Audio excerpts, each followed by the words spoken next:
Olá, bom dia a todos. Está começando agora mais uma edição do A Notícia de Frente. Hoje, segunda-feira, dia 24 de junho. E hoje nós teremos aqui um programa especial. Nós vamos debater aqui durante mais de uma hora o empacado VLT. Aqui na bancada do A Notícia de Frente, o professor Lorenberg Alves, o professor Luiz Miguel de Miranda, que é lá da Universidade Federal de Mato Grosso, e o conselheiro federal do Conselho Federal de Engenharia e Agronomia. Correto? Corretíssimo. André Luiz Schuring. E o motivo aí do convite ao Luiz Miguel e ao André Schuring é porque eles têm posições diferentes sobre o modal de transporte aqui de Cuiabá, mas eles vão explicar isso daqui a pouco durante o programa. Bom dia, professor Lorenberg. Bom dia, Lúcio Sorge. Bom dia, engenheiro André Luiz. Bom dia, professor Luiz Miguel. Bom dia. E bom dia, telespectador. Bom dia, engenheiro André. Bom dia, professor Luiz Miguel. Bom dia. Bom dia, bom dia, bom dia. Bom, para começar o programa aqui, professor Lorenberg, eu gostaria de perguntar, vou perguntar ao professor Luiz Miguel por que é que o senhor hoje é contra o VLT. Eu sou contra o VLT definitivamente, porque a decisão de implantar o VLT em Cuiabá foi uma decisão política, arbitrária e solitária. Eu queria lembrar que o professor Jaime Lerner, que foi presidente do IPUC de Curitiba, que foi prefeito de Curitiba, foi governador do Paraná, criou a maior escola de BRT do mundo, é o Bus Rapid Transit, ou seja, um ônibus de trânsito rápido, um ônibus expresso.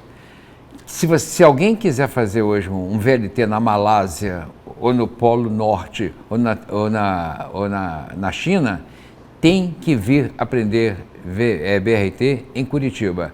É a escola moderna que tem lá, Lorenberg. Posso garantir para você que a cidade de México, 20 milhões de habitantes, aí vem a extensão das linhas de BRT que eles têm lá. Eles têm BRT, VLT e metrô. Mas vai ver a extensão do que eles têm para atender essa população de 20 milhões de habitantes. Vamos ficar mais perto do Brasil. Bogotá. Os colombianos conseguiram fazer um projeto melhor do que o projeto de Curitiba, que é o Transmilênio. Por quê? Uma cidade de 8 milhões de habitantes. Então, isso mudou a cara de Bogotá e ajudou a mudar também a cara da Colômbia. Então, nós temos uma solução de transporte público que ela tem que ser adequada ao número de habitantes, ou então 30% dessa população, que é o número de viagens por dia. Né? É o pessoal que sai de casa todo dia para fazer... O senhor diz aí que o VLT ele não serve para Cuiabá e para Várzea Grande. Ele trabalha para 25 mil pessoas embarcando em todos os veículos entre 6h30 da manhã e 7h30, que é a hora de pico. 25 mil, Lorenberg. Hoje, e o BRT trabalha com 15 mil passageiros embarcando entre 6h30 e 7h30 da manhã, que é a hora de pico de Cuiabá. E hoje, a demanda que nós temos hoje, embarcando nos ônibus de Cuiabá, não chega a 16 mil embarques no horário de pico, de manhã, no horário que a gente sai de casa e vai para o trabalho. Ora, então você tem uma definição da criação do modal para atender essa demanda. Ora, se eu tenho uma demanda decadente, decente. Eu lembro que quando foi em 2005, a UFMT fez o estudo do aglomerado urbano, né? E nós tínhamos naquela ocasião 18 a 22 mil embarques em todos os ônibus da cidade entre 6h30 e 7h30. O que está acontecendo? A demanda está caindo. A demanda está caindo por uma questão qualitativa, a qualidade do serviço que é oferecido hoje. E segundo, as facilidades de crédito. Se um de nós aqui quiser agora se levantar dessa mesa, entregar o CPF em qualquer concessionária aí e assinar um cheque, uma promissória de R$500, eu saio com um carro 0 km de lá. Desculpa. Professor, só um instantinho. Colocar a posição aqui do nosso outro entrevistado de hoje, e aí a gente começa a discussão de uma forma mais ampla. Engenheiro André Schuri, por que é que, ao contrário do professor Luiz Miguel, o senhor é um defensor do VLT? Lúcio, bom dia a todos. É muito simples a explicação. A posição política ou a posição técnica, errada ou certa, ela foi tomada há 10 anos atrás. Hoje só nos cabe implantar, porque todo o material está praticamente todo aí, eu acho que falta só alguma coisa semafórica, né? Que não está comprada ainda. O resto está tudo aí. É um financiamento que o Estado já está pagando, né? Então, querendo ou não, nós já temos essa despesa, que não é uma despesa pequena e que é uma despesa que faz diferença hoje no Estado e que nós vamos ter que pagar, porque parte desse dinheiro foi consumido. Concordo com o professor que até houve uma superestimativa, né? E que 10 anos depois há uma pequena diminuição no número de embarques. Mas com toda certeza, se você melhorar o transporte, como é o BRT, o VLT, você, com toda certeza, você vai ter uma demanda maior de pessoas que queiram fazer uso daquele modal, né? Então é só você imaginar que é possível você hoje aqui da televisão, seria possível você hoje aqui da televisão, sair, andar aí 2, 3 quadras, pegar um transporte que te dá uma qualidade de transporte extremamente fantástico e desembarcar no aeroporto da cidade, né? Então você não precisaria usar os modelos que se fazem hoje. É só imaginar que o próprio Uber, né, ele passou a ter uma clareza muito grande porque nós temos uma dificuldade de transporte público extrema, né? Nós não temos outra possibilidade, nós não temos como fazer metrô aqui em Cuiabá. O que o senhor quer dizer é que esse número de passageiros pode aumentar de maneira considerável. Esses passageiros vão deixar de andar de Uber, sim, vão deixar o carro em casa para poder usar um transporte de melhor qualidade. VLT. Porque, na verdade, tanto o BRT quanto o VLT, eles, para serem implantados, eles precisam de uma mudança total no sistema de transporte urbano da cidade. Tá? Então, tem algumas alterações que já precisam ser feitas, né? E que iria mudar totalmente a forma e a concepção do que isso é feito hoje, né? E isso é um ganho, tá? Eu só teria esse ganho se tivesse uma implantação. Eu não vou... O ônibus, não o BRT, né? Mas o ônibus em si, ele chegou num ponto que ele não consegue mais atender de forma, digamos assim, eficaz, né? A gente sabe muito bem disso. Quem de nós aqui anda de ônibus, né? Entendeu? Lógico que inclusive... você tem hoje possibilidade de acompanhar lá o seu ônibusinho para ver na hora que ele vai chegar, mas isso ainda é muito pouco, né? A qualidade que o VLT traria ao transporte aqui, ele é muito grande. E quanto à questão da opção, ela foi feita 10 anos atrás. Quer dizer, nós temos que ver o que nós vamos fazer, terminar a implantação, né? Não, eu vou pegar os vagões e vendê-los todos, né? Não é uma opção, porque quanto custa um carro na concessionária? Um carro com 5 anos de uso ou guardado na garagem, ele tem o mesmo valor? O que vale mais a pena? Eu colocar esse veículo para funcionar, para ele se pagar ao longo do tempo, ou ele está guardado e a gente está tendo que pagar de qualquer maneira esse financiamento, né? Conselheiro, eu vou pegar uma frase só que me parece que tem uma frase que o professor Luiz Miguel disse com toda clareza, e eu acho que o começo do debate seria a partir dessa frase. Sim. O professor Miguel, entre as razões que ele defende o não VLT, uma das razões é a diminuição da demanda. Já o conselheiro André faz a frase de uma outra forma, ao contrário, né, Lúcio? Ele disse que o seguinte... Ele admite que a demanda é pequena. Admite, mas com o VLT, essa demanda superaria a expectativa, se é que eu entendi. Sim, sim. Se é que eu entendi. Aí eu gostaria muito que o professor Luiz Miguel pudesse, digamos, argumentar melhor essa questão da diminuição da demanda. E se o senhor acredita ou não, com o VLT, o número de passageiros seria melhor. E com relação ao André, eu gostaria que tivesse um pouco mais de argumentos a respeito para defender até que ponto alguém que tem o carro próprio deixaria de utilizá-lo nos dias úteis da semana para andar do transporte do VLT. Ok. Vamos lá. O que a gente entende, professor, é o seguinte, por que é que a demanda cai? Não é um problema de Cuiabá, não é privilégio de Mato Grosso, isso está ocorrendo no mundo todo. O e-commerce detonou um monte de firmas de transporte, ferrovia, aviação, marítima, tudo. Porque tudo que você fazia para ir buscar o produto chega hoje via postal para você. Quantas pessoas aqui em Cuiabá hoje trabalham sem sair de casa? Por quê?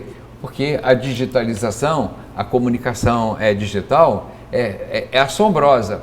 Ora, vocês acreditam que isso não ia pegar o transporte intermunicipal? O transporte intermunicipal de Cuiabá está no maior imbróglio, porque essa demanda decadente, Lorenberg, ela não viabiliza o valor da tarifa que as empresas têm que dar para operar o sistema. Seria uma dessas. Eu queria lembrar o seguinte: o transporte público, Lúcio, não é para ganhar dinheiro. O transporte público é uma obrigação do Estado. Não existe transporte público. Só abrindo um parênteses aí, na colocação do senhor aí, sobre o transporte intermunicipal, há pouco tempo aí, teve aí uma espécie de mini regulamentação do Uber. E nos bastidores, o que a gente ouviu e muito, é de que teve um lobby fortíssimo das empresas do transporte coletivo, com certeza, que estavam perdendo mais mercado ainda. É isso? E isso é aberto, é declarado pelos operadores, né? Porque isso sem contar o e-commerce, né? A comunicação digital. Então, essa demanda, isso está acontecendo em Chicago hoje e acontece na Birmânia também, porque as pessoas usam a comunicação digital para não fazer viagem. Então, essa demanda é decrescente, é cadente e estão todos os meios de comunicação social aí abertos para quem quiser demonstrar o contrário. Tá aí aberto. Não vai conseguir porque é um fenômeno mundial. Então, a demanda decresce por conta disso. Lorenberg, qualidade do transporte. Você teria que ver o que as mulheres que embarcam no distrito industriário entre 6 e 7h30 da manhã, o que elas passam para chegar até o centro da cidade. É cena de estupro, porque a qualidade, a segurança do transporte público é zero. Aí você entende, claro, Miguel, é por isso que a demanda tem que cair. No dia seguinte, essa mulher, ela entra numa loja, compra uma motocicleta de 75 cilindrada para ela se livrar disso. Você, quando sai hoje do Tijucal, para você pegar o ônibus, poder entrar, você tem que avançar 4 ou 5 pontos para frente no horário de pico. Então, os ônibus não garantem o horário para você. Até 10 anos atrás, com toda certeza, a idade máxima dos ônibus de Cuiabá era 7 anos. Nenhum veículo podia ter mais de 7 anos de uso. Por quê? Ele tira o conforto do usuário e o empresário sente no bolso, porque ele gasta mais com manutenção. Qual é a idade média hoje? Os ônibus hoje que estão rodando em Cuiabá, a prefeitura teve que alongar a vida útil deles para 11 anos. Te garanto que isso não existe em nenhuma cidade. Mas lá no contrato diz outra coisa. Lá diz outra coisa. O anterior, a prefeitura veio atualizando por resolução interna, né? E aplicando. Então aquela história de que é 5 anos e meio é conversa fiada. Não, que você compra um hoje, a idade dele é 0. Você aposenta um amanhã, a idade dele seria 7. Na verdade, hoje é 11. Então, a qualidade está absolutamente comprometida. E finalmente... E é por isso que eles caem aos pedaços. Aí caem aos pedaços, você hoje pega o ônibus, você não tem garantia de que você vai chegar no ponto do teu desejo, no ponto final de desejo. Então, a qualidade está comprometida. A segurança é 0, né? É um caso de polícia. A educação dos operadores. As empresas, através da MTU, têm tentado fazer um monte de curso de atualização. Amanhã, peguem esse ônibus atrás dele na Fernando Correia e veja lá em quantas baias ele vai entrar para poder deixar a faixa livre. Conta lá. Então, a educação do motorista não atende. Aí o que acontece? Isso serve para congestionar, porque ele mantém a faixa ocupada, né? E finalmente, as vantagens de crédito. Pelo amor de Deus, está todo mundo me oferecendo motocicleta a preço de banana aí. E vai sair muito mais barato do que se eu manter um carro para funcionar. E as mulheres, não tem jeito. Veja só no horário de pico, não que fica trabalhando na cidade. Olhem de manhã e de noite quantas mulheres estão usando motocicleta, porque elas estão se protegendo. Então, isso demonstra, assim, de forma absoluta, porque é que a demanda está reduzida. Engenheiro André Schoring, os argumentos para defender o seu ponto de vista, como colocou o professor Lorenberg. Na verdade, sim.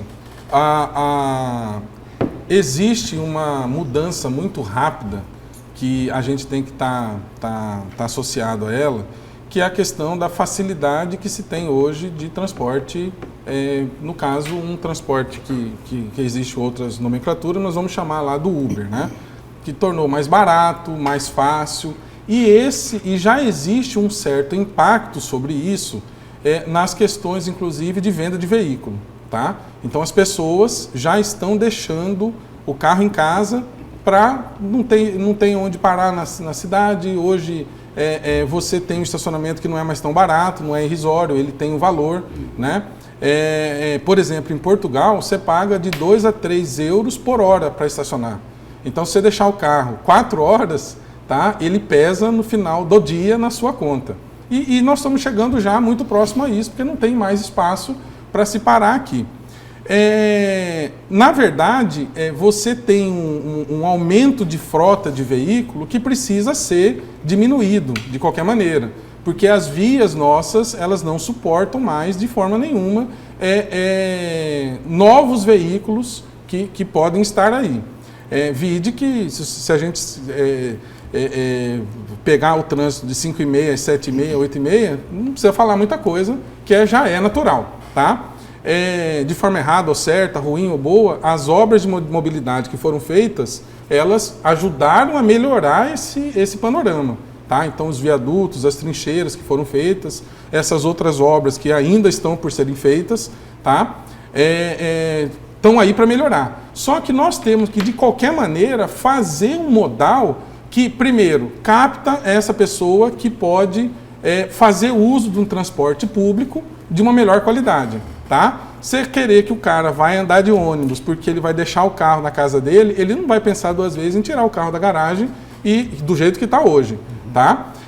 Então, por exemplo, a gente, como conselheiro federal, tem ficado muito em Brasília, né? E Brasília ainda tem algumas dificuldades com o metrô, mas já existe metade do metrô feito, né? É muito comum as pessoas saírem de casa, de carro, parar no estacionamento, no metrô, pegar o metrô e vir para o centro de Brasília, que não tem onde parar, né? É muito comum em São Paulo, a gente algumas vezes vai em reunião que o pessoal vem do interior, eles vêm do interior, param o carro no estacionamento do metrô e seguem até o centro de São Paulo para a reunião de metrô. É uma situação que encanta. Nós que somos engenheiros ficamos encantados, principalmente que lida com essa questão de transporte, de identificação, ficamos encantados do uso desse modal. Aqui em Cuiabá não dá mais para estar do jeito que está. Nós esperamos já há 10 anos, alguma coisa precisa ser feita, quer com BRT, quer com VLT. O VLT, como eu já disse anteriormente, ele está aí na porta do gol, com 90% de tudo comprado, e precisando ser implantado. Tem 4 ou 6 quilômetros que já estão prontos, né? E precisa dos outros 20 e tantos quilômetros que vão ter que ser terminados. Isso, garanto para você que no final da implantação, você vai ver a melhoria que é a implantação num modal como esse. No centro do Rio de Janeiro, você já usa o VLT para sair do aeroporto lá do centro e ir para qualquer hotel ou qualquer evento ali no centro, você usa o VLT, que é bem parecido com o que é aqui, né? São 6 ou 8 composições, ar-condicionado, todo mundo sentado, uma qualidade de serviço muito bacana, sem solavancos, sem trepidações, praticamente um transporte de primeiríssimo mundo. Engenheiro, aproveitando aí o exemplo que o senhor citou aí, do Rio de Janeiro, do VLT do Rio de Janeiro, lá tem um problema, que é o valor da tarifa. As empresas que operam o VLT estão com o pagamento de subsídio extremamente atrasado. Diante disso aí, o questionamento é o seguinte: o que é que nós vamos fazer com o valor da tarifa do VLT aqui em Cuiabá? Quem é que vai bancar essa diferença? É uma questão bastante importante, tá? Estudos... Porque a gente ouve falar o seguinte, olha, concluir o VLT até não seria tão problemático. Problemático é o duro vai ser bancar a tarifa. De que bolso vai sair isso? Lúcio, na verdade, sim, do bolso de quem já está saindo, tá? Não vamos imaginar que a implantação de um modal que vai custar aí que iria custar 1,5 bilhão, né? Que já foi gasto aproximadamente 1,1 bilhão, essa conta vai ser o bilhetinho que vai pagar, né? Não é. Essa conta já está sendo paga por nós, tá? Nos impostos, nas situações todas que estão aí, é o Estado que está pagando, tá? Uma identificação por isso que, no meu ponto de vista, haveria necessidade que se fizesse uma redistribuição, tá? Muito maior do que existe hoje, porque é a pessoa que sai lá do bairro extremo, que vai pegar, que não é VLT, ela vai andar de ônibus, até chegar a um terminal de integração. Dali para frente, ela vai pegar um ramal, que seria o VLT, que uniria todo esse fluxo, né? E aí, dali para frente, ele vai pegar um outro ônibus para chegar ao seu ponto de destino, né? Isso tudo tem que estar interligado. Não é R$4 ou R$4,10 que vai remunerar de forma singular isso, né? De forma aproximada, isso seria o que hoje? Em torno de R$9? Lúcio, não dá para ter essa conta ainda, porque existe uma série de outras identificações técnicas. Mas é bem mais caro do que a tarifa que se cobra hoje. Acredito que seja mais caro, né? Eu acredito que vai ser mais caro. E o senhor disse aí o seguinte, vai sair do bolso que já está saindo. Agora, o dono do bolso que está saindo já disse que não tem condição de arcar com o subsídio da tarifa. Sim. O nome do dono desse bolso é Mauro Mendes, sem dúvida. Que é engenheiro racional, que vai entender com técnica e com veracidade, pesar todas essas situações, né? Não se trata de antagonismo, o professor foi meu professor, então a gente não vai brigar nunca, né? Mas é uma questão que precisa ser Vocês só vão tratada, decidir, né? Se ali na frente vão andar de VLT ou de BRT. Ou de BRT, exatamente. Mas nós vamos andar de qualquer maneira, né? Professor Luiz Miguel, então, dentro dessa mesma temática aí, o que fazer com o valor dessa tarifa? Existe alguma forma de, por exemplo, de não sair do bolso de quem está saindo hoje? Existe? Não existe. Completando aquele raciocínio, o transporte público não foi feito para dar lucro, como dá uma empresa de estrutura metálica, uma firma de engenharia, uma firma de pavimentação. Não é isso, essa empresa. Essa empresa trabalha para os operadores ganharem dinheiro mas o lucro deles é limitado. Não é que eles sejam bonzinhos, eles estão satisfeitos com a proteção institucional que o Estado, ente, dá para quem opera transporte público, uma vez que todo o transporte é da responsabilidade da União. A União só concede aos estados e municípios, então o lucro não é como vender carne ou vender soja, muito diferente. Pois bem, se a empresa não é para isso, então alguém tem que pagar a metade da tarifa. Lúcio, eu acredito que seja em torno da metade, baseado nos custos de implantação da linha 4 do metrô de São Paulo e da linha 3 do metrô do Rio de Janeiro, que liga Ipanema até a Barra da Tijuca. Nós estamos pagando no Rio de Janeiro R$ 4,30 e em São Paulo R$ 4,60, sem contar as integrações que são possíveis, que é outra coisa. Então, e pelo custo que você tem de construção, que alguém vai ter que pagar isso durante o tempo, o custo de compra e manutenção dos equipamentos e o salário da equipe que opera e mantém isso, essa tarifa não fica por menos do dobro da tarifa social. Qual é a tarifa social? É aquela que o sujeito que mora em São Miguel Paulista paga para chegar no Anhangabaú. É o preço que o sujeito que mora em São João de Meriti paga para ir trabalhar em Botafogo, no Rio de Janeiro. Essa é a tarifa social, que é uma tarifa Robin Hood. Você rouba de quem tem mais e passa para quem tem menos. Como? A linha é radial, os pobres moram longe e os ricos moram perto das suas áreas de atuação. Então, quem anda pouco, paga mais, né? Embora seja a mesma tarifa.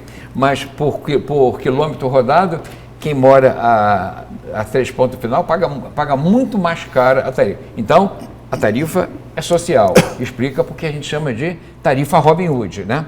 E então, o Estado tem que pagar a diferença. O Estado tem que pagar a diferença.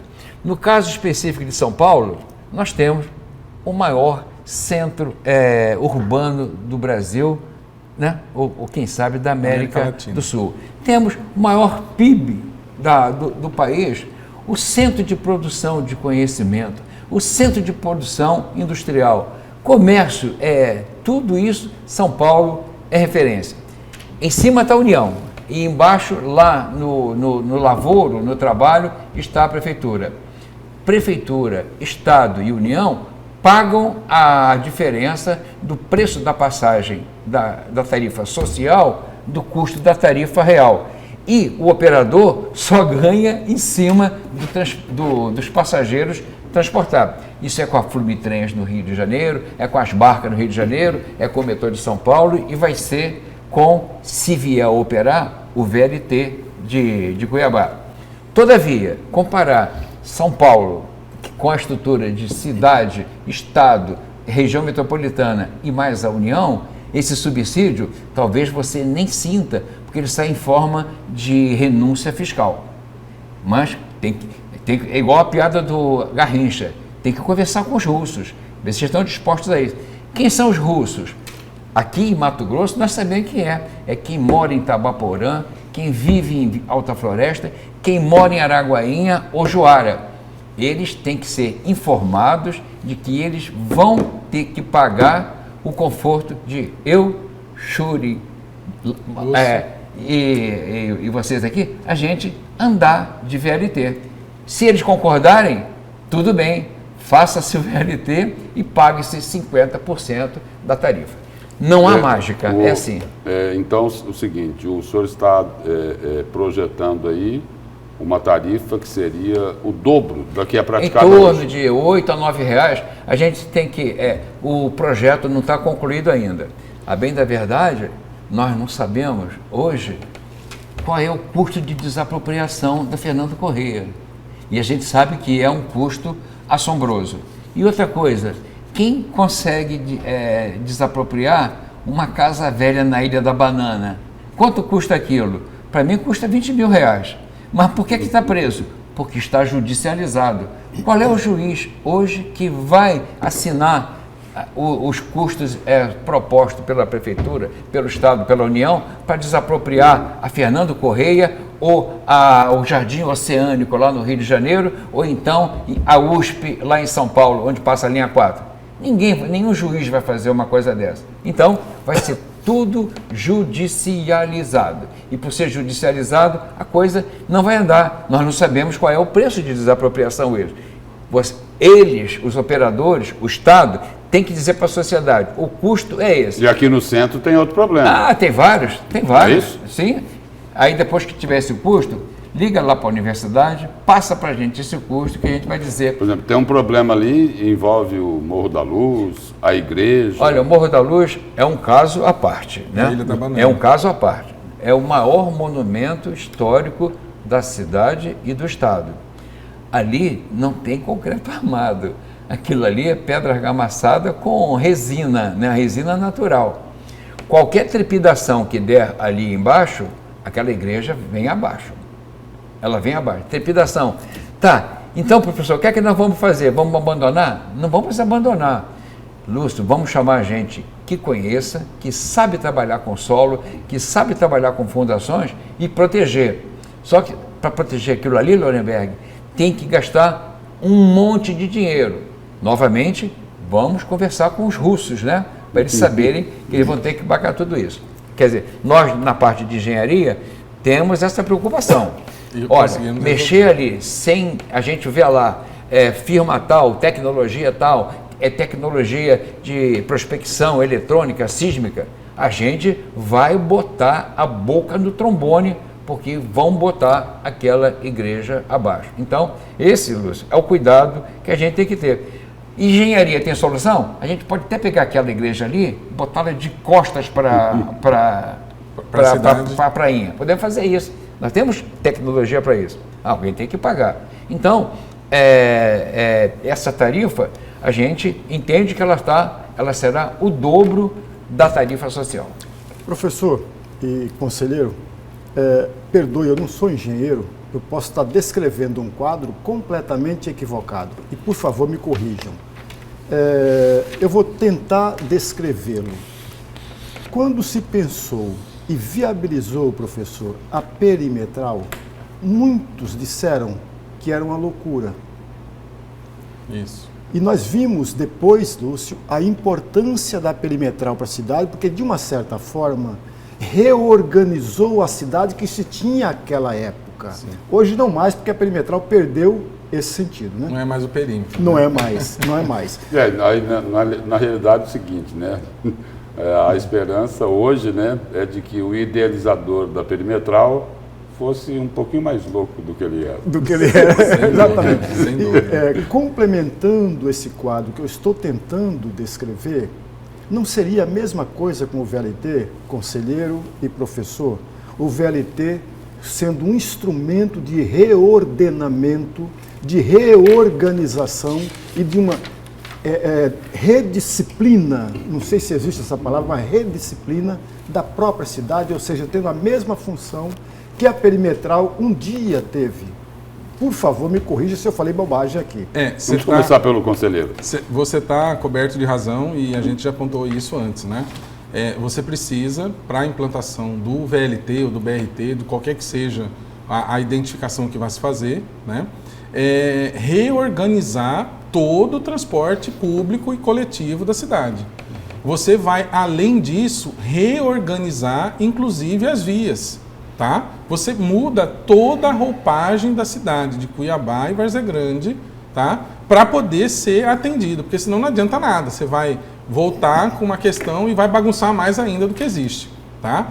Algumas identificações ainda precisam ser melhor formuladas, tá? Isso não é ainda de forma muito célere, já previsto, tá? Então, como o professor falou, vários estudos ainda precisam ser finalizados, tá? Com a retomada das obras, acredito que isso o governo já deva estar providenciando, né? Mas você muda por completo a nova roupagem. Inclusive, aqui perto da TV Gazeta, tem um viaduto ainda escondido, guardado, né? Que deixa a perimetral com mais uma possibilidade de passagem, né? que aqui... É o da Avenida do CPA. É uma faixa a mais em cada lado no viaduto.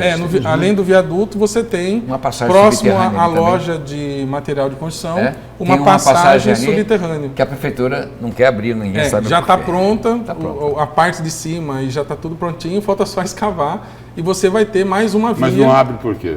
Não, aí eu não sei, é questão técnica, política, que a gente não sabe, né? Só a prefeitura mas muda por completo toda a roupagem, né? Porque não adianta nada você trocar o pneu do carro e o carro continuar sendo aquele carro que é mal cuidado, né? Então você vai ter que mudar por completo toda a feição, é uma reforma geral em tudo, né? Outra questão, e aí vai o exemplo da perimetral, que é fundamental. A perimetral era aquela distância muito longa, aquele espaço, eu acho que não era nem nascido nessa época ainda, mas se imaginava que era um lugar assim perimetral, porque era o perímetro da cidade, tá? Hoje a perimetral, ela está no meio da cidade, tá? Cuiabá cresceu muito e na verdade, quando se trabalha em urbanismo, em outras identificações da engenharia, nós temos que pensar sempre muito além, né? Hoje o além é o novo contorno que está sendo feito, né? Tanto o leste quanto o outro contorno que é do estado, né? Sim.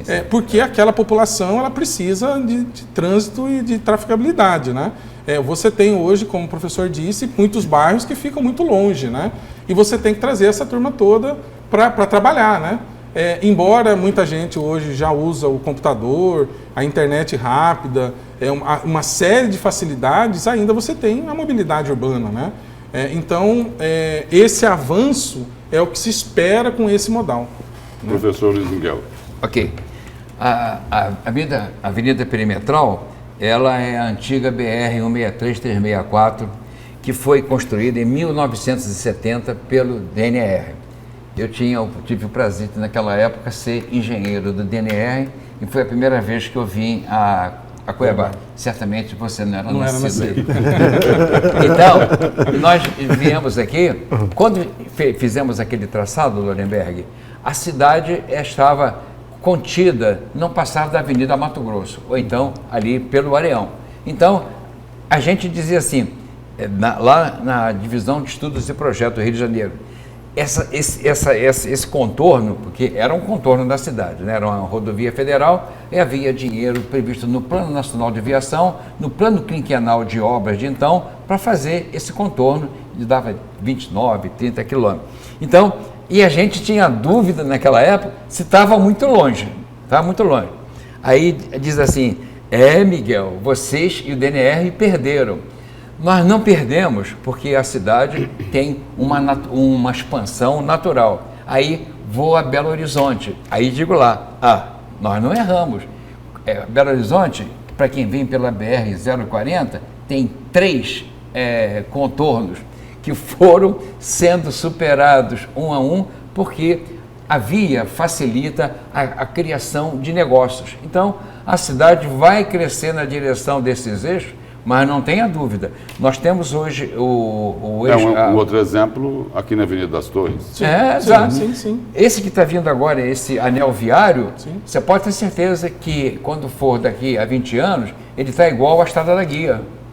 Por quê? Ele vai trabalhar como uma linha de rocada. A linha de rocada, a gente toca a posição da torre com o rei para fugir do ataque do bispo. Você foge. Então, toda a linha de contorno é uma linha de rocada, mas não impede que até o peão chegue na linha da área do rei.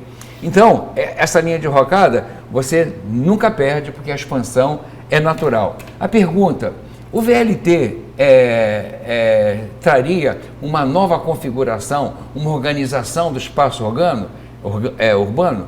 Claro que sim.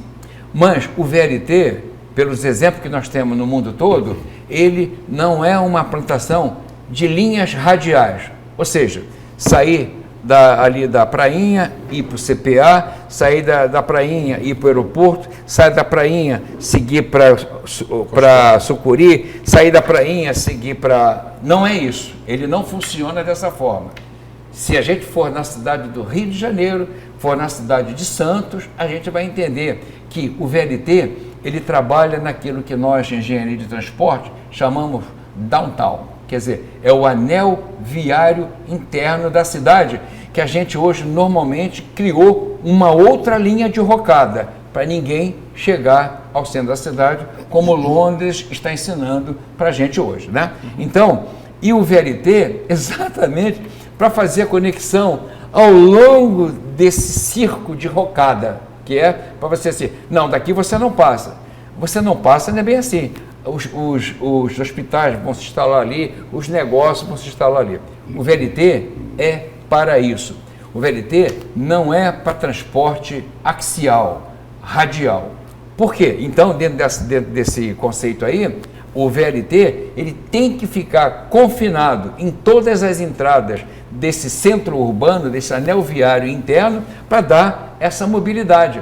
Não é para sair e andar 22 quilômetros ou andar 35 quilômetros, como andam os ônibus em Brasília e como deverá andar o BRT aqui. Então, não é a solução para a gente organizar o espaço urbano, porque ele não tem essa característica, não tem essa propriedade. E é um transporte de qualidade, confortável, ecológico, tem tudo isso, né? Mas ele não aguenta trabalhar em grande distância porque ele depende até mesmo de energia. E energia, quanto mais longe você vai, você tem que fazer subestação para ela segurar a energia que chega baixinha ali, dar um golpe de ariete nela para ele subir novamente. Então, obviamente, o VLT não foi feito para isso.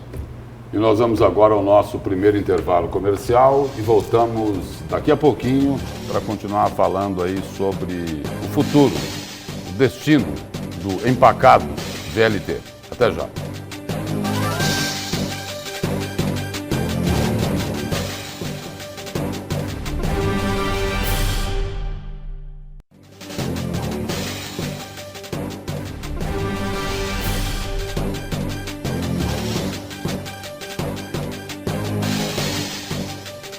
Nós estamos de volta com a notícia de frente desta segunda-feira, debatendo hoje aqui o futuro do VLT, o veículo leve sobre trilhos. Participando dessa conversa aqui, além do professor Lorenberg Alves, o engenheiro André Schuring, que é conselheiro federal do CONFEA, e o professor Luiz Miguel de Miranda, que é um especialista em tráfego lá da Universidade Federal de Mato Grosso. E antes da gente retomar aqui a nossa conversa, eu vou colocar agora uma entrevista que foi concedida ao Jornal do Meio-Dia na última sexta-feira, de alguém que não acredita mais no VLT. O secretário de Mobilidade Urbana de Cuiabá, Antenor Figueiredo. Essas novas empresas do transporte coletivo de Cuiabá, elas vão abastecer qual modal de transporte? O empacado VLT, que pode ser concluído, ou teremos aí um outro modal, tipo o BRT? O senhor já tem essa informação? Eu já tenho a informação que o VLT não vem. Tá? Já tem essa informação? O VLT não sai. Porque o governo do estado diz que vai anunciar isso até o dia 31 do mês que vem.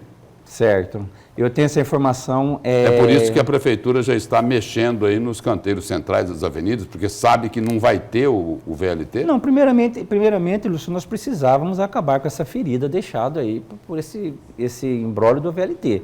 Né? Nós estamos embelezando a cidade. Agora, o modal também, o edital nosso, Lúcio, foi preparado para qualquer tipo de modal que venha a surgir em Cuiabá. BRT, VLT, monotrilho, nós estamos assim preparados para qualquer tipo de modal. Eu acredito que o VLT não saia, talvez venha um novo modelo aí, o BRT, talvez, o corredor de ônibus. Cuiabá hoje já precisa de um novo modelo. Qual a diferença aí do BRT para o corredor? Esse corredor de ônibus que o senhor fala? O corredor de ônibus nós transformaríamos, né, a maioria das vias em exclusividade para ônibus, né? E o BRT já é um corredor central, seria ali, se fosse na avenida do CPA, seria no canteiro central da... O BRT teria que ser o canteiro central. No canteiro central. E o corredor de ônibus nós faríamos já um corredor já pronto para que não tenha nenhum tipo de problema. Hoje nós temos aí o nosso pavimento todo sucateado por conta de não aguentar o ônibus em alguns lugares do corredor exclusivo. Professor Lorenberg, me ajuda a entender aí. O prefeito Emanuel Pinheiro tem dito aí, para quem quer ouvir, de que ele é um defensor ardoroso do VLT. É isso? É verdade. Aí o secretário de Mobilidade Urbana, Antenor Figueiredo, diz que tem informação de que não vai ter o VLT. Conta já. O senhor que é um analista profundo aí, dá para entender isso? Alguma coisa perdeu o rumo aí dentro do próprio governo, né? Deu, porque o secretário, ele fala exatamente o que já foi combinado ou acordado com o próprio prefeito. Infelizmente, não é isso que a gente está ouvindo. Bom, só retomando aqui, professor Luiz Miguel, o VLT está aí. Tem algumas obras que foram feitas, os vagões foram comprados, gastou-se aí 1 bilhão e 66 milhões de reais até aqui. O Estado já paga aí também pelos empréstimos que ele tomou para realizar essa obra. Olha lá que beleza, a imagem ali, ó, do VLT, né? Lá atrás, né? Colocaram ele para rodar, né? Para dizer que em 2014, em março de 2014, não é? Maurício Guimarães da Secopa jurava por tudo quanto é mais sagrado que em março de 2014 estaria rodando, antes da Copa do Mundo, né? Mas retomando aqui a pergunta, depois de tudo isso que foi feito em relação ao VLT, como partir para o BRT? O que é que a gente vai fazer com tudo isso? Posso? Deixa eu... Não. Bom, primeiro, qualquer transporte, seja BRT ou VLT, nós temos dois vieses. O primeiro é a infraestrutura e o segundo é a operação, os veículos. Primeiro ponto, assim, é indiscutível, concluir as obras de infraestrutura. Que mudanças são essas? Professor, nenhuma mudança, porque aquele projeto que está lá, toda aquela geometria, não é do VLT. Ela veio do projeto do Lerner, que era BRT. Só que pela bitola dos vagões, cabem perfeitamente ali, então ninguém mexeu em dimensão de infraestrutura. Então, primeira coisa, concluir essa infraestrutura, tenha ela o preço que tiver. Tá? A gente estima que com 300 milhões em 3 anos, a gente pode concluir essa infraestrutura. E aí, vai operar? Olha, os nossos governadores, nossos prefeitos, eles têm uma responsabilidade política que nós na universidade não temos. A nossa universidade política é com P maiúsculo, trabalhamos com política de transporte, com política social, não trabalhamos com a política para atender interesses de grupos. Então, nesse sentido, a gente entende que... Olha lá, professora, o que o senhor falava aí, a estrutura. Se tentar implantar esse modal, pode implantar. Pode me chamar eu e Shuri, que a gente vai lá e liga essa chave aí, ele sai rodando. Depois que eu e Shuri forem embora, vocês chamem os operadores para ver se eles vão continuar, se vão dar conta disso daí. Não dão porque é como se fosse um gene invertido. O BRT não é para o VLT não é para trabalhar em eixos, ele é para trabalhar em linha de rocada, ligando os pontos de acesso ao centro, ao distrito industrial, ao aeroporto, tudo, mas não é fazer uma linha diametral. Quando eu faço a ligação... Porque aí é o seguinte, da forma como está, só para ver se eu entendi bem, todos os caminhos levam ao VLT, pelo que está programado aí, é isso? Há um projeto de integração de transporte, sem integração a gente não vai a lugar nenhum, que o VLT ou BRT vai ter que pegar 53 mil viagens a pé, 27 mil viagens a pé, 53 mil viagens de bicicleta, 25 mil viagens de ônibus por dia e mais 42, 37 mil viagens de carro por dia. Por quê? Quando você faz essa via interna, ali só entra transporte público, não entra mais ninguém. Pode até entrar, em Londres você entra, paga 10 euros e pode ficar durante 2 horas. Se você voltar de tarde, paga mais 10 euros. Está lá, você pode andar. Fora a franquia do táxi, vans, essa coisa toda. Então, você não tem meios, né, de evitar que isso ocorra. Então, o VLT, ele é um modal para fazer a conexão. Então, nesse caso, se tentar, a gente acredita que não vai dar certo. Lúcio, não temos bola de cristal, mas veja só, demanda decadente, tecnologia de tração embarcada nesses veículos. Eu duvido que algum de nós aqui, se não for colecionador de carros, tenha um carro com mais de 10 anos de vida. Não funciona, só dá para a gente ir domingo para a beira do rio num carro de 25 anos de uso. Não funciona. Então, tecnologia.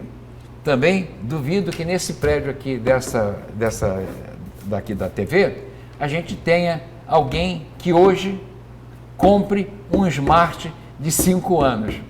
Não vai comprar, porque ele está imobilizado, não consegue fazer nada com o Smart, porque ele não tem os recursos da nova tecnologia. E essa tecnologia de comunicação digital, ela é voraz, né? Enquanto a gente está conversando aqui, já inventaram 3 aplicativos para você ter acesso a qualquer um outro produto. Então, essa tecnologia que está lá, está embarcada. Eles foram fabricados entre 2010 e 2012. Então, o que não tiver enferrujado, o que não tiver partido, estragado, está ultrapassado.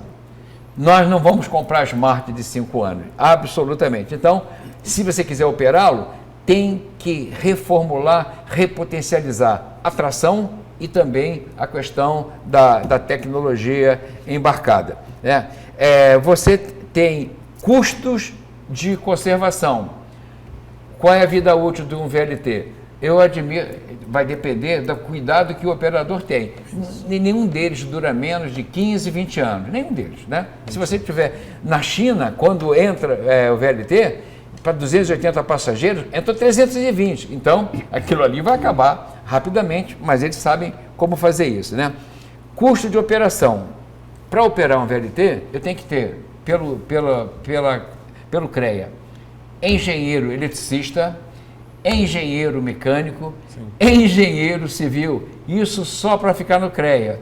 Que a gente for para a administração, vamos ter que ter gestor de transporte, vamos ter que ter a parte contábil, a parte toda de acompanhamento de evolução do produto. E na parte de eletrônica, que tem que ter tecnologia embarcada, câmera para saber quem está ali dentro, para proteger o passageiro, dar conforto, e também comunicação online. Diz assim, boa tarde, a próxima estação é a Estação da Luz, se aproxime da porta. Isso, obrigatoriamente, você tem que ter no transporte moderno. Se não tiver isso, é coisa antiga, é coisa ultrapassada. E é exatamente o que nós temos aí. E essa equipe capacitada custa salário. Então, você, naturalmente, que isso aí vai ter que ir para tarifa, né? Então, por conta disso, pode chamar e operar. Eu e Shuri, vamos lá, vamos ligar. Mas em 6 meses ele está fechado, porque ele foi concebido de uma forma transversal. Ele vai andar de forma ociosa, ele não vai preencher as 25 mil pessoas que a gente estava esperando que ele embarcasse. Conselheiro, antes do senhor e do professor Luiz Miguel de Miranda irem lá dar a partida, ligar esse modal, eu queria saber do senhor o seguinte, diante do que o professor Luiz Miguel colocou, qual é o outro lado dessa moeda? O outro lado da moeda... Ou não tem? Na verdade, assim, lógico que você tem que criar uma estrutura para que isso possa ser operacionalizado, tá?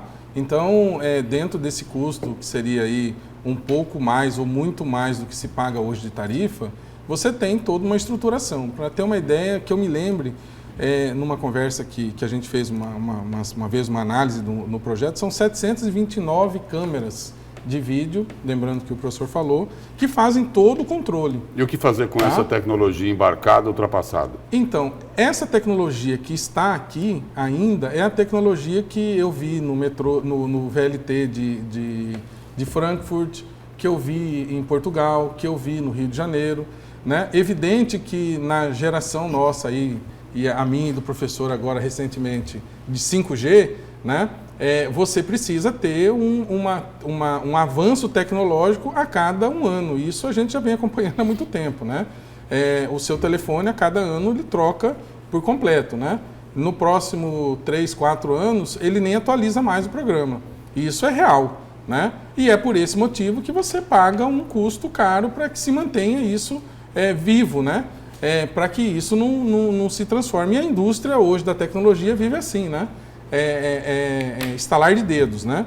É evidente que há de se pesar e de se verificar, né? Porque, de qualquer maneira, o que está aí já está pago. Nós já estamos pagando o que está aí, né? Vai fazer o que com isso? Você vai vender para quem? Você vai conseguir vender para alguém isso que está aí? Né? Ficou velho sem usar? Quem que se responsabiliza por isso? Né?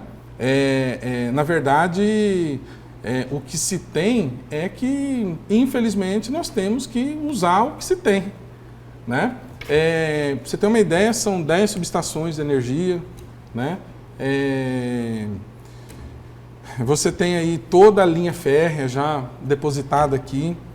O que me conste, também numa identificação que foi feita na época lá das inserções que o CREA fazia, que somente a parte de semaforização que ainda não está plena, que não está tudo comprado. E parece-me que o resto está tudo aí, né? É só assentar no lugar e terminar o que se tem. O resto, o senhor diz aí o seguinte, o resto está todo tudo aí, material de um modal que pretendia moderno, mas que já está um pouco velhinho. Então, falta o CCO, o Centro de Controle Operacional, que é a última tecnologia em mobilidade urbana. Sim. Sem ela, o avião não sai do chão, o navio não entra no porto e o táxi não chega na minha casa. Sem dúvida. Então, por Uber, isso né? que tem que ter esse centro de controle o controle de voo, é isso? É o controle Exatamente. de voo, que fica lá no aeroporto. Esse não veio ainda, esse não tem nem previsão de como vai funcionar. A gente sabe como funciona, mas esse aqui não foi definido ainda. Professor e André, alguns dos nossos telespectadores, diante das dificuldades apresentadas à mesa, ainda que o André defende o VLT, diante de todas as dificuldades, imaginemos, professor e André, que o secretário municipal cuiabano esteja com a razão. Qual é ou como deveria tratar o governador do estado, uma vez que os custos já estão sendo bancados? Queiramos ou não, o empréstimo de 1.477 bilhões de reais já está sendo pago desde o primeiro ano do governo Pedro Táxi. E a preservação dos vagões também custam e muito dinheiro. Associado a este panorama que eu estou tentando trazer, a questão, existe de fato compradores para esses vagões que nós temos? Se existe, é o menos problema. Mas se não existirem, o que fazer com os 40, são 40 vagões? 40 vagões. Os 40 vagões que temos. E ainda mais, um custo maior para implantar o VLT, que deve ser mais ou menos de 300 a 400 milhões de reais. De reais para implantar. Na verdade, sim, o governador Mauro, ele herdou, né, uma herança que ele vai ter que resolver, né? Não cabe a nós favoráveis e contrários, ou como se fosse lá um jogo de futebol, né? Alguém vai perder, ou no máximo empatar. Mas o empate não é eterno, né? Alguém perde, tem alguém que é campeão, né? E a questão não é talvez nem essa, porque dependendo do que se resolver, todos perdemos, ou dependendo do que se resolver, todos ganhamos, né? Então não tem assim uma identificação que eu posso te falar que, não, peraí, se for isso eu perco, se for isso eu ganho. Não é assim. Não se trata de uma simples partida de futebol que você fica aí 2 dias de cabeça inchada e depois esquece da história, né? Essa questão é uma questão mais profunda, né? Que mexe com a nossa vida por completo, né? Está aí, entre aspas, o futuro da nossa cidade, né? Que de qualquer maneira precisa ser pensado, não dá mais para se aguardar, né? Algumas medidas, e o professor há de convir comigo, elas já deveriam ter sido tomadas, não dá para esperar mais nada, né? No mínimo o embelezamento das vias, né? No máximo a mudança, porque 5 horas da tarde já não sai do seu trabalho e chega em casa com a rapidez do que você faz no meio da tarde. Quer dizer, então algo está errado e algo precisa ser mudado, né? Garanto que as identificações hoje que o governador tem, com as informações todas que tem, deverá ser uma identificação técnica, tá? Política, eu acho que foi lá atrás, né? Não tem mais questões políticas hoje para se resolver, até porque já está aí, tem que ver o que vai fazer com isso, tá? Então a equipe de governo dele, quem está trabalhando nisso, que faz essas identificações todas, deve hoje ser muito técnico, né? Deverá dar uma situação muito técnica para a população, para a sociedade, né? Realmente o professor tem razão, que a população toda do estado do Mato Grosso já paga e vai continuar pagando para qualquer que seja o modal, tá? Num custo menor ou a maior, né? E que precisa realmente de uma solução, né? Que de forma muito corajosa o governador se propôs a resolver isso em 30 dias. Até porque esse custo de manutenção, né, ele já existe e no que não funciona, né? Você tem lá uma Mercedes, uma BMW, que você fica olhando para ela e você não anda com ela, né? Porque ainda a sua via lá está sem pavimentação, né? Você vai colocar um carro de 500, 600, sei lá quantos milhões de reais para andar onde não anda, né? Então é a mesma coisa, está lá o VLT. O custo de manutenção existe, o que não existe ainda é o uso. É o custo de operação. Exatamente. É o que vem, depois que concluir. Entendeu?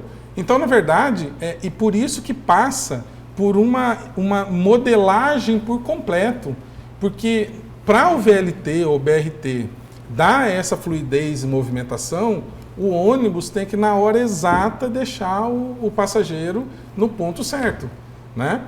Para que tudo isso funcione, você tem uma estruturação enorme que precisa ser feita, né? Então, de qualquer maneira, a mudança no transporte, né, ela é real e é já necessária, né? Independente de qualquer outra situação. Professor Luiz Miguel. Pois não. O secretário Antenor é um homem que conhece mobilidade urbana, é um homem competente, é um técnico competente e respeitável. O que ele expressou nesse filme daí, ele leu o relatório que a firma contratada pelo ex-governador Pedro Taques fez. A firma, uma firma conceituada, veio aqui, ficou acho que 1 ano, 6 meses fazendo o levantamento. Levantou todas as contas, andou em todos os percursos e fez todas as equações possíveis, fez todas as simulações de demanda e de custo, inclusive o custo da tarifa. Eu não sei que tarifa é essa, mas no relatório que foi para a mão do ex-governador Taques, está lá esse custo. O Antenor, o secretário Antenor, com certeza conhece isso daí. E conhece a última linha do relatório lá que foi para o governador Taques da época. Diz assim, governador, esse sistema não se mantém com subsídio porque ele não tem meios de pagar. O governador tinha um compromisso político com todos os seus eleitores, que ele foi para a rua e disse, vou acabar o metrô. Professor Lorenberg, ele não deixou de acabar. Vou acabar o VLT. É, o VLT. Todo mundo votou nele. Não vou deixar sujeira embaixo do trilho, mas vou acabar o VLT. Primeira vez quem usou a denominação de cicatriz urbana foi o ex-governador Taques. Diz assim, não vou deixar essa cicatriz urbana que destrói as nossas 2 cidades. A frase é bonita. A frase é lapidar, né? Então, mas o Antenor conhece esse relatório, né? E para ele conhecer é que ele fez aquela afirmação. No caso do BRT, o povo, nós não tem que pagar subsídio. Por quê? Terminada a infraestrutura, o gestor faz a licitação. Aí vem empresa de tudo quanto é lugar que trabalha com transporte de massa, transporte de alto desempenho, e faz as suas propostas e coloca a tarifa. Vai ganhar a que oferecer menor tarifa. Se essa tarifa ficar abaixo da tarifa social, obviamente, Churi, alguém vai ter que pagar com subsídio. Mas é um subsídio muito pequeno, porque o governo não tem nenhuma responsabilidade com a manutenção dos veículos. Tem responsabilidade apenas com a variação da demanda. Aí sim, o governo ele é responsável, então vai ter que intervir, fazer projeto de adequação tarifária, etc. E tal. E, finalmente, eu não gostaria de ser conhecido, rotulado, como contra o VLT. Eu defendo o BRT com base naquilo. Não é nem que eu estudei, alguma coisa eu estudei, mas que eu tenho visto em todo o mundo. Ou seja, é o conhecimento que se tem do que nos espera com uma tarifa de VLT numa cidade onde esse VLT não cabe. Onde cabe esse VLT? Cabe em Milão, cabe em Boston, para não dizer que é tudo bem. Boston, eu tenho a metade da cidade com o VLT, vem de 5 linhas quando chega até o metrô. Ele não entra no downtown de Boston. Então, é uma escola para a gente entender por que aquele não. Santos, se a gente pegar no Google a cidade de Santos, colocar em cima da cidade de Cuiabá, Santos tem quase a metade da área de Cuiabá. E Santos é uma cidade redonda. À esquerda, o Rio Cubatão com o Porto. Não dá para atravessar. Em frente, a Praia do Gonzaga. À direita, São Vicente. E aqui atrás, a Serra do Mar, Cubatão. Então, é uma cidade redonda.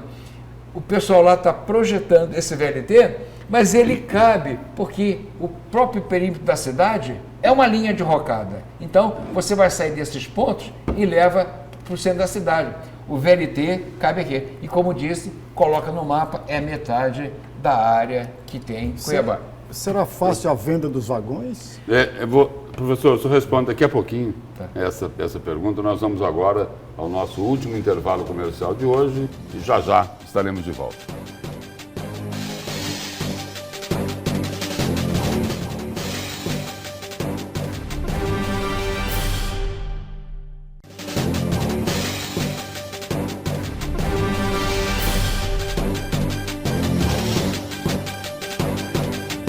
Nós estamos de volta com a notícia de frente desta segunda-feira e estamos aqui debatendo o modal de transporte que Cuiabá poderá ter. Vão retomar as obras do VLT, o empacado veículo leve sobre trilhos, ou vai se partir para o BRT? Professor Hollenberg, o senhor tinha feito uma colocação aí para o professor Luiz Miguel de Miranda. Recoloque, por favor. É fácil, professor, a venda dos 40 vagões que temos, uma vez se nós substituíssemos ele pelo BRT? Tá. Na primeira sessão do governo Tacti, quando ele marcou uma audiência pública e disse, vou mostrar as contas do VLT, vou abrir a caixa, né, do VLT, do projeto VLT. Então ele mostrou tudo que tinha lá. Hollenberg, a gente sabia que tinha subido o dinheiro, mas não sabia quanto. Então, quem apresentou foi o secretário Gustavo, né? Gustavo Pinto de Oliveira. Ele apresentou lá aqueles dados e nós da universidade ficávamos o tempo todo se coçando. E agora? E agora? Aí, no final, nós da universidade tomamos a palavra. Secretário, do jeito que está aí, não vai ter jeito, né? Então, por que é que o senhor, o governo do Estado, não toma a seguinte decisão? Primeiro, vende esses trens. Vai ter que vender com deságio, né? A gente estimava que ele tiraria, naquela época, 350 milhões. Com 350 milhões, Lúcio, eu acabo toda a infraestrutura que está faltando. Tudo. Deixo de ter um problema e tenho uma solução dada, tá? e depois faz a licitação e deixa o usuário operar. Aí a pergunta é quem não quer calar. Como é que eu vender? O governador conversando comigo, professor, o senhor sabe quem é o dono desse VLT? É o Banco Nacional de Desenvolvimento Econômico e Social, aonde a gente está vinculado com esse empréstimo.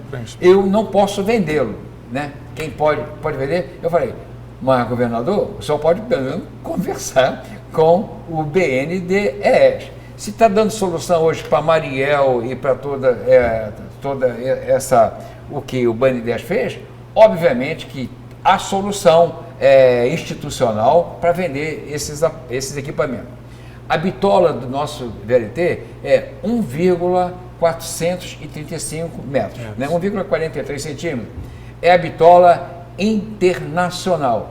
De cada 10 VLT feitos no mundo, 9 estão feitas nessa bitola. Ou seja, o veículo, se você botar lá, é só ligar na tomada. Quem vai comprar? O BNDES bonzinho pode vender, governador Mauro, pode vender. Aí, para quem vai vender? Por ser uma bitola internacional, por ser ter mobilidade para fazer curva de raio de 180 metros, cabe em qualquer cidade. Agora, pela tecnologia embarcada, quem vai comprar? Aí metade dos compradores já vão desaparecer, porque em 2014 você tinha uma tecnologia que dava para você atualizar sem grandes investimentos, o que não ocorre hoje. Mas, digamos que a gente consiga até um deságio de 200 milhões, ele custou 502 milhões, se a gente vender por 500 milhões, governador Mauro, só acaba com um problema e dá uma solução. Então, obviamente, que são o gestor tem que ter meios para fazer essa consulta. E o BNDES é só ir no Rio de Janeiro e conversar com os caras e saber o que é que nós vamos fazer com uma solução que está enterrada. Porque se a gente vender por 300, a gente até abate o nosso empréstimo que nós temos com o BNDES. Saber quem vai comprar, Lorenberg, eu não sei. Mas se eu tivesse hoje, se eu fosse o governador, eu dizia, Shuri, vai lá, corre, vai na Birmânia, vai em Milão, vai na Antuérpia, vai onde você quiser e oferece esse metrô, com esse deságio todo.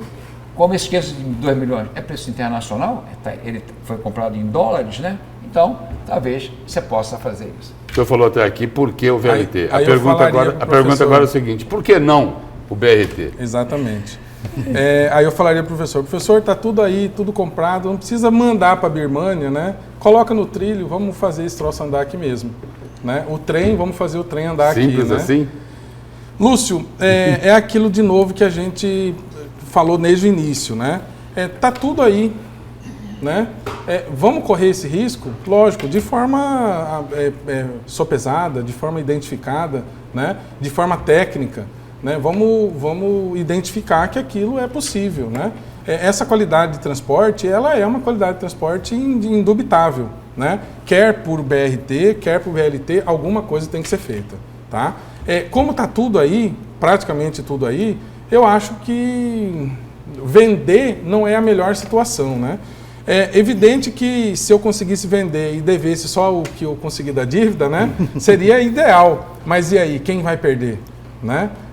Quem está perdendo com isso? Agora, a questão do BRT é uma questão um pouco mais complicada. Lógico que hoje você tem algumas identificações, inclusive de BRT elétrico, BRT a bateria, né? Mas você teria, de novo, na situação que se projeta aí, mais um motor a combustão no meio da cidade, né? É um ônibus, né?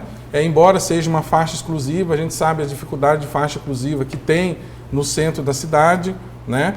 Você interrompe uma faixa e, por exemplo, a Prainha hoje não tem mais 3 faixas de trânsito, né? Nós teríamos lá uma faixa exclusiva que precisaria ser alardeada, né? Então são situações que precisam de alguma maneira serem resolvidas, né? E no meu ponto de vista, o que já está aí, né, é o que se propõe. Na verdade, essas questões todas de desapropriação, que ainda não se tem um final, eu imagino que ainda não se tem um final, senão essa obra já teria concluída, né? Precisa também ser posta, ser identificada, até para que se tenha uma noção de quanto isso realmente vai custar, né? Até porque, geralmente, o Estado, você vai entrar numa pendência judicial com o Estado, isso vai durar aí 20, 30 anos, né? E que não é a situação atual que se precisa ter, né? Mas, no meu ponto de vista, como está tudo aí, né? Poderíamos colocá-lo para rodar. Lógico que cabe única e exclusivamente ao nosso governador, quem foi democraticamente eleito, quem tem toda a responsabilidade de resolver o problema e quem pode o fazer, né? Em definitivo, fazer a escolha de um ou de outro modal, de não fazer nada, de jogar isso tudo fora ou de fazer alguma coisa, né? Então, não cabe a gente. É lógico que a gente está aqui para informar a sociedade e participar desse debate, mas isso cabe exclusivamente ao governador. André, o senhor acabou de falar aqui a respeito da desapropriação. Lá na Coronel Escolástico é visível que há um problema de desapropriação e há também o problema da igreja, como muitíssimo bem disse o professor. Mas na Fernando Corrêa da Costa, e pode ser que nós temos telespectadores que tenham o mesmo pensamento, qual é a desapropriação dentro da Fernando Corrêa, uma vez que o trilho passaria no meio das duas avenidas? Qual é a desapropriação? Qual é a dificuldade? Professor Uhlenberg, eu não saberia de forma muito clara os pontos que seriam um problema, né? Mas o que se imagina é que em algumas entradas, principalmente ali do viaduto, que a gente vê problema, a questão daquela outra galeria próxima ao shopping, que também é um problema, que precisa ter calçada ali para passar. Já teríamos outro problema lá na implantação da outra ponte que passa sobre o rio Cochipó, né? Aqui no centro a gente ainda tem um problema já de via implantada, que é ali na região do aeroporto, né? Aquele viaduto que não serve para nada, né? Nós teríamos problema na região do Porto, ainda em algumas situações. Na região central, na Tenente Coronel Duarte, a nossa Avenida da Prainha, em alguns pontos você vê um estreitamento, né? E que precisa ser resolvido, né? Então são questões que precisam ser tratadas, né? E que ainda não foram, né? A gente sabe que não se fez nada e se deixou do jeito que está, né? O viaduto da própria Fernando Corrêa é um caso faraônico, né? Que está lá parado e a gente não sabe o que se faz, né? Professor Luiz Miguel de Miranda, antes da gente encerrar o nosso programa de hoje, eu tenho uma curiosidade. Sabe aquela foto? Ficou famosa? Uma foto que me parece que foi na Espanha, não é isso? No Porto. Em Portugal. Em Portugal, né? Estavam lá Sérgio Ricardo, Éder de Moraes, Guilherme Maluf, José Riva, Guilherme Maluf, Silval estava lá? Barbosa. Silval Barbosa também estava lá. A minha pergunta é a seguinte, antes de encerrar aqui. Esse pessoal aí tinha noção do tamanho da lambança que eles estavam provocando aqui em Mato Grosso? Esses nomes que você falou aí não são inocentes. Queria colocar também a empreiteira. A empreiteira contratada, ela é a mentora desse golpe chamado legado para Cuiabá. Não é legado, bebê. Isso é um estelionato que foi feito com a população de Cuiabá e de Mato Grosso. E a conta temos que pagar aí para frente. O que a gente sabe, né, é que o projeto do BRT estava pronto. Fiz a coisa de uns 2 anos uma apresentação do BRT e do VLT lá no CREA, né? E tive a oportunidade de passar todo o projeto do BRT nesses 22 quilômetros, essas 33 estações do BRT, com faixa central de 7,45 metros e 2 pistas de cada lado, 7,50 metros, e mais 2 metros de calçada de cada lado. Fora isso aí, é desapropriação. Nós na universidade sabíamos disso e essa turma ignorou. Conclusão, A hora que a água começou a subir nas pernas, o que diz a empreiteira? O problema é que nós não temos desapropriação. Não tem desapropriação, não posso fazer. Então, aí começa. E outra coisa, esse projeto foi embaixo do braço para Brasília, custando 420 milhões. 2 dias depois de uma reunião no Ministério das Cidades, que os personagens todos já passaram por trás das grades e ainda vão cair nas garras da Polícia Federal, chegaram a um projeto de 1.470 milhões. Eu, como contribuinte, não como engenheiro de transporte, eu como contribuinte, diz assim, meteram a mão no meu bolso, né? E tanto meteram que a gente sabe que foi feito 1.066 e não tem obra aí para esse valor. Bom, e dessa forma nós chegamos ao final do A Notícia de Frente desta segunda-feira. Muito obrigado, professor Lemberg, obrigado ao conselheiro André Schuri e obrigado ao professor Luiz Miguel de Miranda. Nós estaremos de volta amanhã. Até lá, um bom dia.